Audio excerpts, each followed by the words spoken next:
Hello everyone and welcome to Patchwork Quilts with Diane. My name's Diane and this week I'd like to talk to you about orphan blocks. Now that's a term some people don't like to use. An orphan block is just a block that has yet to find a good home, and I have a box with orphan blocks in, or spare blocks, and I was looking at that recently. I don't have a huge amount in there because quite frequently, probably once a year, I take those blocks out and I use them in a quilt. And so it's come to this time, we're coming to the end of the year, it's November now, and I've decided that I am going to use up all of the blocks that are in that spare block box. Not easy to say. And so I looked at them and I thought that my spare blocks fall into 4 different categories. So I have the spare blocks, I have the no idea blocks, I have the sampler blocks, and then I have the curiosity that I call the Aussie block, and that's for our friends down under. So the spare blocks. Often when I'm making a quilt, sometimes I'll need perhaps 3 different identical blocks in a quilt. And when I've cut out all of the fabric, I've cut out enough pieces to make 4 blocks. And so rather than save scrappy bits of fabric, I tend to make up the 4th block and just put it in the drawer. So that's my spare blocks. Then I have my no idea blocks.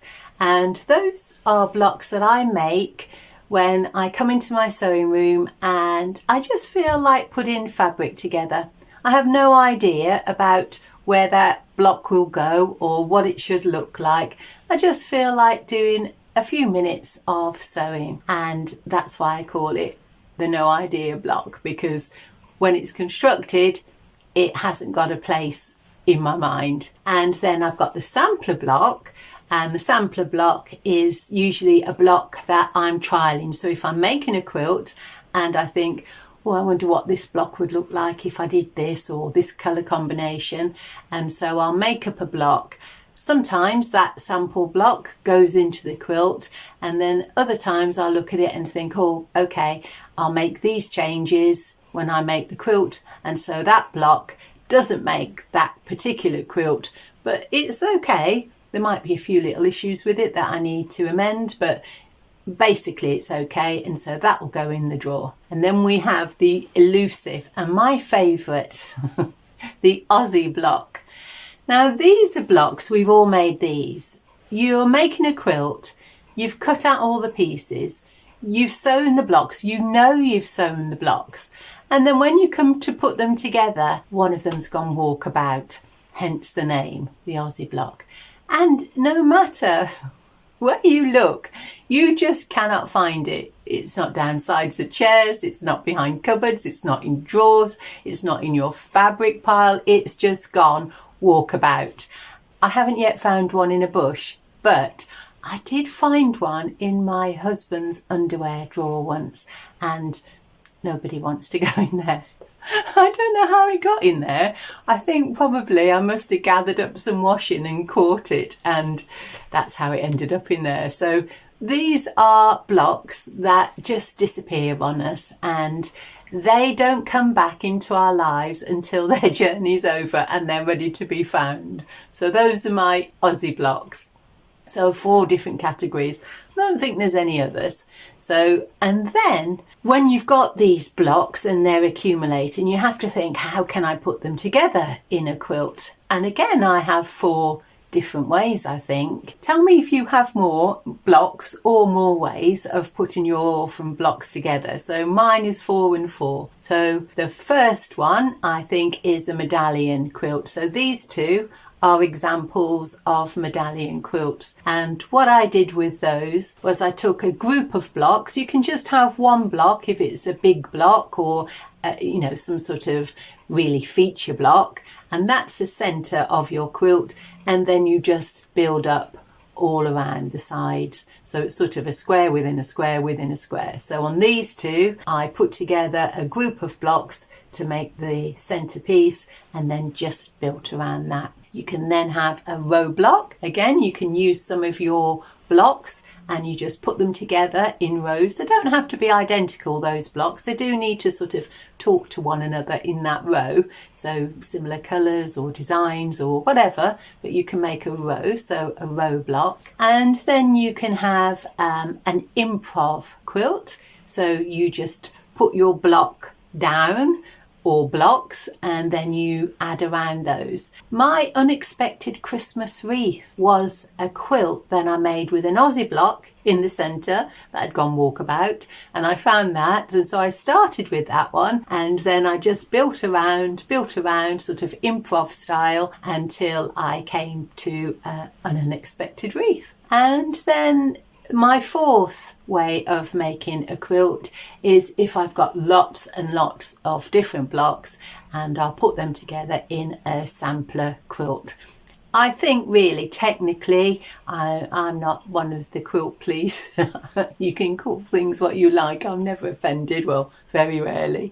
And as true sampler quilt, each block should be different, so it's a sample of your skills or things like that, different blocks. So usually they're completely different, and those are the four categories that I put my blocks together in. So like I said, it's November and I'm determined to get through all of the blocks that are in my box, and I started off with these two. So this is this week's video showing you how I used the blocks in here. And I started because if you look at this minty green one, I was recently gifted some fabric, and in that there was this green, lovely minty green, and I knew that I'd had some spare blocks in the box, and the reason I hadn't got any further with that, and the same with the other one, is because I'd sort of run out of that fabric.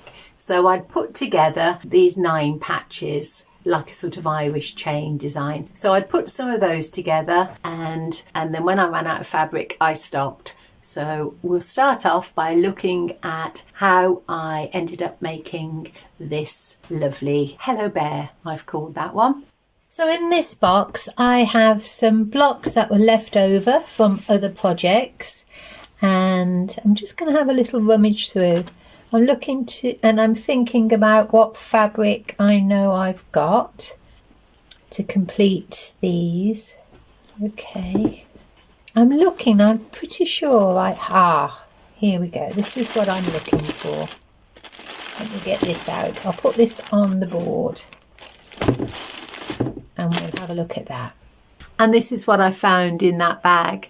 So I abandoned it because I ran out of fabric, I think. But what I'm going to do is unpick that bottom right block and use those fussy cut bears. What I'm trying to do is to get 5 blocks that look similar. Well, that's working okay now. I'm happy with that. So I need to find 4 different blocks. I think I need some white. So I made up 4 of those blocks. Again, I hadn't really thought it through at the time of making those blocks. I know I wanted to have one of those little waving bears in the centre of the Irish chain, but I only had 4 blocks made and I'd run out of fabric. And so what I did then was to take apart that 4th block so that I could make 2 blocks out of those pieces of fabric. And so once I'd made those 5 blocks, I was looking for 4 blocks to go in between, and I decided that I would make a little friendship star. I always think they look nice in children's quilts,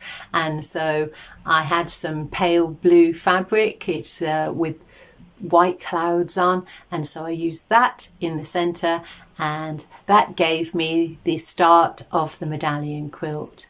And then I looked at some of the fabric that Estella had given me for Project Linus, and that lovely cat fabric was the perfect colour. Well, the lighting is terrible, I apologise. It's a very murky day, but I think you can make out how well that is matching up. So now I'm going to piece the rest on the right hand side, finish that cat border. And there wasn't very much of that cat fabric, so I had to piece it together. And I did try where I could to match it so that from a little distance all the cats were facing the same way. So I put the cat fabric around the outside, and then I thought I would put a thin band of white like I had when I separated the Irish chain medallion centre to the border. I thought I'd put another thin white band and then a thicker blue band around the outside. Unfortunately, like I say, I'm working with remnants here. I didn't have enough of the blue. Well, the good news is that I had enough of that cat fabric in that mint green, and I've put another 3-inch band of white around, and I was going to add another 3-inch border of that little rainbow fabric. You can see it on the left hand side. Unfortunately, I don't have enough. The pieces that I had cut were 3 inches wide. I'm going to cut those in half, so they're 1.5 inches wide, and I will put a tiny thin border around the outside. I think it just needs something around that white, and I think it all came together really well. I've backed it in white, so it's a small baby quilt, and like I say, I've called that one Hello Bear. And then I looked back in my box and I'd already put together the Irish chain medallion in the same sort of way. I couldn't remember doing that. It was that green that triggered my memory of this, but the pink one I'd forgotten about. And so while I'd made that, I thought, oh, I'll do the same thing with the pink. So again, there's some fussy cut little pieces of fabric. The friendship stars are fussy cut, and so are the Irish chain. So there's little images there of all sorts, and they're really pretty. I'll show you those.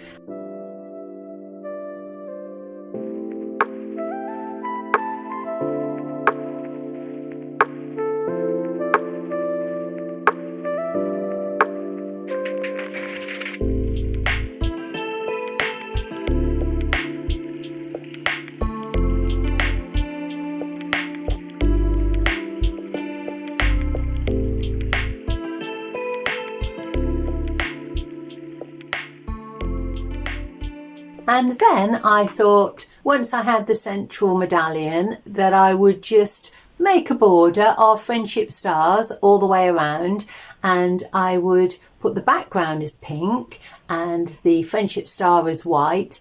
So I've managed to find one little 3-inch fussy cut square and a 4 3/4 inch square. That will form the centre of the friendship star. And I've got 8, so I need to find another 8. And I've got this lovely little sheep fabric, and I'll see if I can get 8 from that. And to make the outside of the friendship star, I need to have one 4 3/4 inch square to go with the white 4 3/4 inch square, and then I need to have 4 little cornerstones, so 3 inches. These I've all got 3-inch squares to make those blocks, but these I'm going to have to put 2 4 3/4 inch squares together and create half square triangles. Just got enough to do 16 blocks, and with one tiny little bit left over. Well, I managed to put together 8 identical friendship stars with the pink background, and now I'm going to be working in sets of 4, 2 sets of 4, and that's all of the pink peachy coloured background friendship stars finished. And I just think I have got a little bit of that peachy orangey fabric there, and there will be enough to do a little border, just a narrow border around that centre block that will tie in those 4 orange squares in the corner.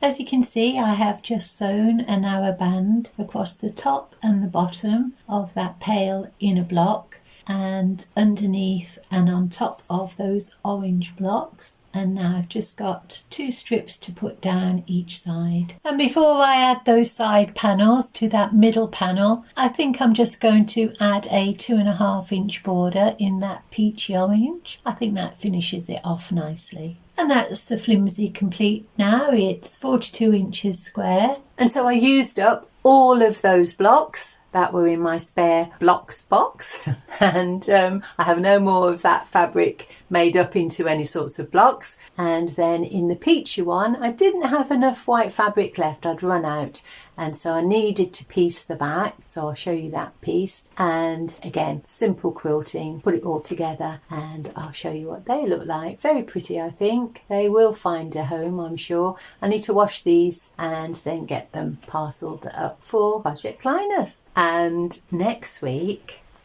I'm going to use this one. It's a square within a square. Originally I was going to put this in a spaceship, but it's too big. It's 13 inches square, and so I'm going to start this. I think I might get my graph paper out and make a little design for this one, because I don't know what fabric I've got. I've hardly got any space themed fabric at all, so I'm going to sort all of that out, and then I might have to buy some little bits to complete this, but this will be the next block. So if you're interested in seeing how I put a quilt together using this, please join me next week. And if you're still with me, thank you very much for your company. Take really good care of yourselves, and I'll see you again soon. Bye.